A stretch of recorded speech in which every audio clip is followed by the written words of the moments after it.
Maayirka degmada Caynaba Axmed Qani Cabdi Xaaji Yuusuf oo qayb ka mid ah warfidiyeenka kula hadlayay xafiiskiisa ayaa waxa uu bulshada ku dhaqan gobolka sarar u diray baaqaasi oo salka ku haya diiwaangelinta codbixiyaasha oo maalinta beriya si rasmi ah uga bilaabmi doonta xarunta gobolka sarar. halkan maanta waxaanu baaq uga soo jeedinaynaa deegaanka dadka ku nool gobolka sarar. dadka gobolka ku nool sarar bari waxa bilaabmay sidaynu wada ogsoonahay diiwaangelintii kaadharkii diiwaangelinta ee lagu codeynayay.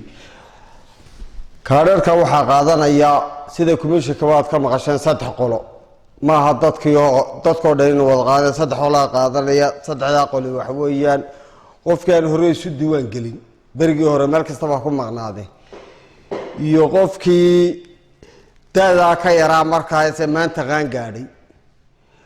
qofka saddexaad qaadanaya waa qofkii ka gubtay intuu laba jeer galay markii hore uu kaarkii ka gubtay muddada 4 casho ilaa 30 iyo 27 dadka qaadanaya waa dadka ma aha dadkii kale oo dhan.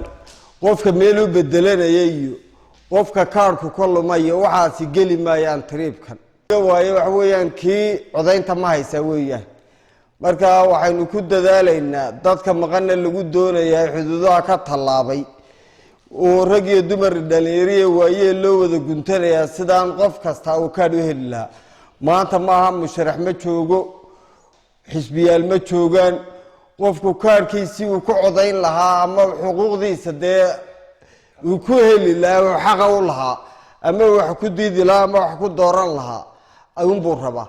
maanta qofna ma aha inuu yahay qofna loo codayn maayo laakiin qofka jeceshay waxaad ugu codayn karaysaa cod ku siin karaysaa waa kaarka bixin. dada yaryar way gelaysaa dadkii dadoodu markaa daayar ahayd maanta saqaan gaadhay waxa galay qofka weyn maqnaa meel sabab kasta ha maqnaaday.